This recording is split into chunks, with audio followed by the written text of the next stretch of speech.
I put math in my books. Do you love math here? Yeah. Oh, great.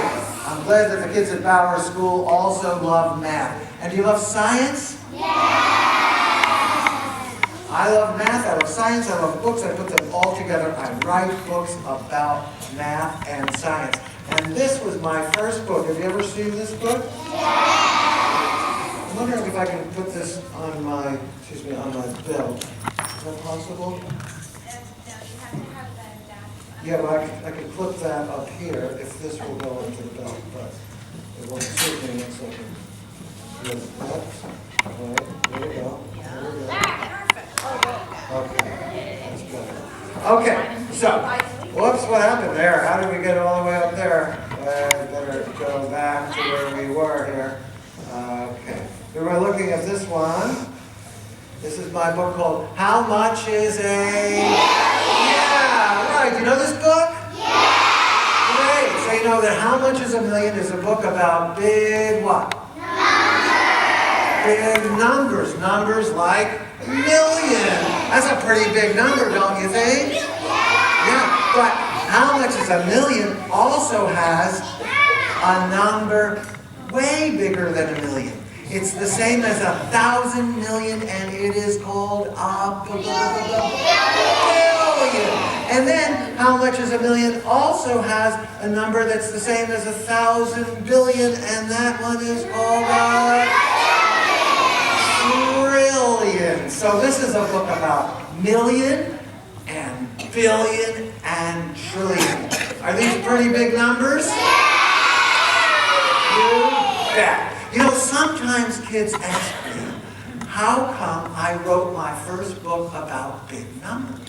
They say, what's the big deal about big numbers, David Schwartz? How come you chose to write about big numbers in your very first book? And I say the reason is because I love big numbers. And I have loved them ever since I was a little boy, your age. When I was in first grade, I loved big numbers so much that I drove my teacher crazy with all my questions about big numbers. Do you want to hear some of my questions? Okay, I went up to my first grade teacher one day. Her name was Mrs. Lambert. And I said, Mrs. Lambert, how many hairs do you think I have on top of my head? And you know what she said? She said, I don't know. Well, I said, do you think I have 1,000,000 hairs on my head? And she said, I don't know. Well, how about 1 billion? And this time she said, David, I don't know. Do you think I should have gotten the idea that she didn't know? Yeah. Do you think I should have stopped asking those questions? Yeah. Do you think I did stop asking those questions? No, I went back to her one more time and I said, Mrs. Lambert, do you think anybody could possibly have 1 trillion hairs on their head? David, I told you I do not know. Oh, okay, sorry, Mrs. Lambert. Well, that's when I was in first grade. Now, the next year I was in second grade. And my teacher was Mrs. Borak. One day I went up to her and I pointed out the window at the baseball field that was behind the school. And I said, Mrs. Borak, you see that baseball field out there? And she said, yes, David. Well, I have a question about it, Mrs. Borak. And she said, I know you do, David. How many blades of grass do you think are on the baseball field? Well, what do you think she said? I don't know. Well, that was in second grade. The next year I was in... And one day we went on a field trip to the beach. And I reached down and I scooped up a handful of sand. And I said, Miss Edwards, how many grains of sand do you think are on this entire beach? And what do you think she said? No, that's not what she said. What she said was, David, if you want to find out, just count them all. Do you think I did that? No. I didn't count all the grains of sand, or all the blades of grass, or all the hairs on my head either. But what I did was I wondered about these things. I love to wonder. I wondered about many things. I especially wondered about things that came in big numbers. And that's why, years later, I wrote this book. I think wondering is wonderful. Yes, do you like to wonder about things? Do you think wondering is wonderful? Have you ever thought about the word wonderful? Do you hear two words inside of it? What are those two words? Wonder and full. Right. I think the world is full of wonder. And if you wonder about the world, you'll have lots of great ideas. And someday, you might turn them into books. That's what I did. Let's take a look at this book right here. How much is a million? How many of you have actually read it? Lots of you have read it. Okay, so we're not going to spend much time on it, but let's look at the first few pages. It starts like this. If 1 million kids climbed onto one another's shoulders, they would be ... That ... That ... means turn the page and you will find out how high they would be. But before we turn the page, I want to ask you something. Is it possible for 1 million kids to climb onto each other's shoulders? No. But can you wonder about it? Yeah, sure you can wonder about it. And you know what else you can do? I did this. I used math to figure out how high these 1 million kids would go. And I found out, using math, that they would be taller than the tallest what? Buildings. Higher than the highest what? Mountains. And farther up than what? Airplanes can fly. So here's the airplane, and what's this supposed to be? The kids. How many kids? 1 million. Not 100, a lot more than 100. 1 million. Okay. This is a page from the back of the book. Here's where I explain how I did all that math. So you can see that I figured it out. I did not just make this up. Okay, the next page says, if you wanted to count from 1 to 1 million, would you want to do that?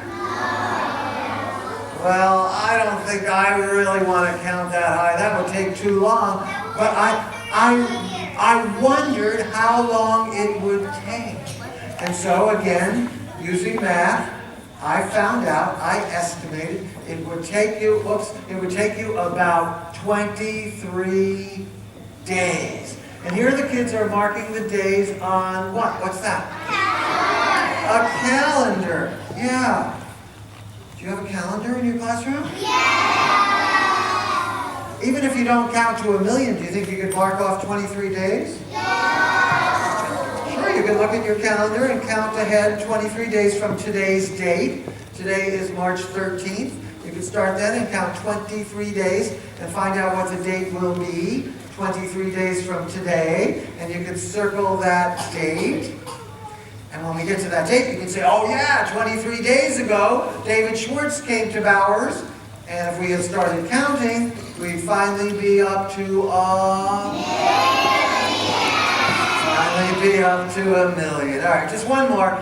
If a goldfish bowl were big enough for 1 million goldfish, and here are a bunch of kids. How many kids do you think they're supposed to be here? 1 million. And they each have a little bowl with 1 goldfish. So how many goldfish are there altogether? 1 million goldfish. And they're climbing up the ladder and dumping their goldfish into this gigantic bowl.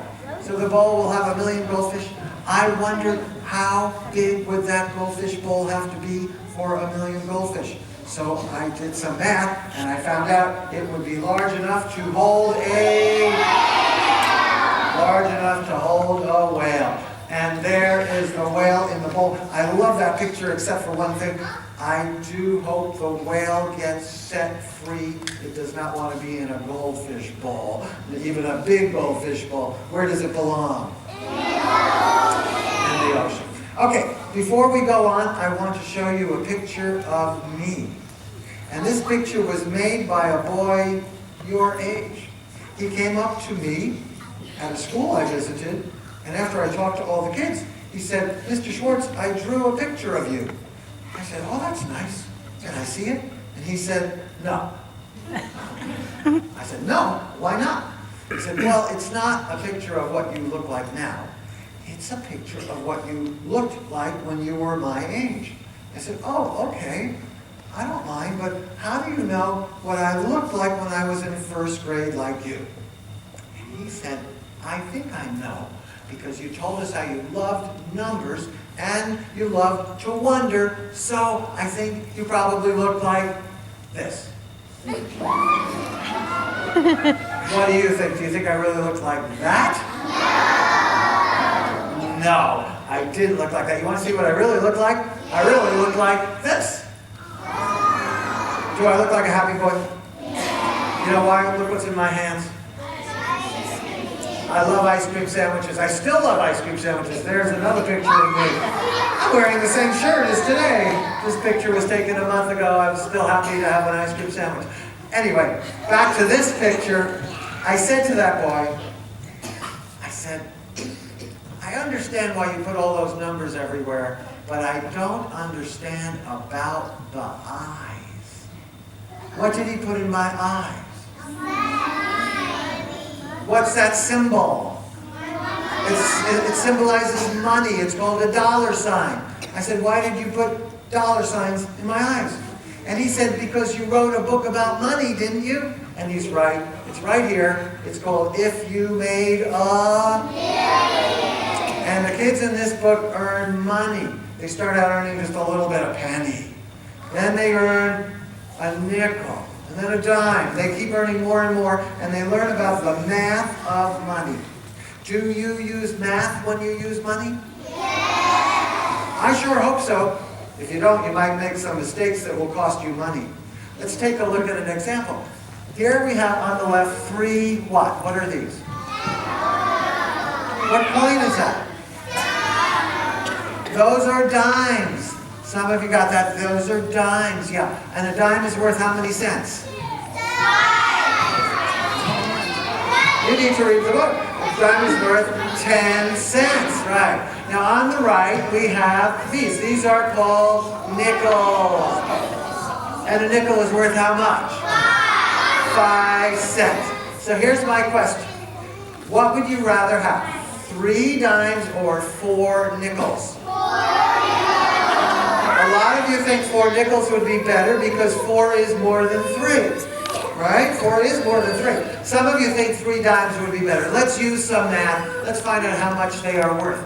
The 3 dimes, each one is worth 10 cents. So 3 of them are worth how much? Let's count by 10s. 10, 20, 30. So 3 dimes are worth 30 cents.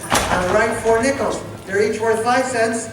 There are 4 of them. Let's count by 5s 4 times. Help me. 5, 10, 15, 20. We could also say 5 times 4 equals 20. All right. So the dimes are worth 30 cents. The nickels are worth 20 cents. Which is worth more, the dimes or the nickels? Dimes. Yeah, once you used math, you knew the best choice to make. I love math. It helps me in so many ways. Okay, I'm going to show you another picture of me. This is a more recent picture. In this picture, I am doing what? Hiking. I'm hiking in the mountains, right. And what am I looking through? Binoculars, yeah. And binoculars help me see things that are far away. And what I especially like to look at are animals. Like this wolf. Or this leopard. Or this happy squirrel. Or this curious vulture. Talking iguana. Green snake. Serious frog.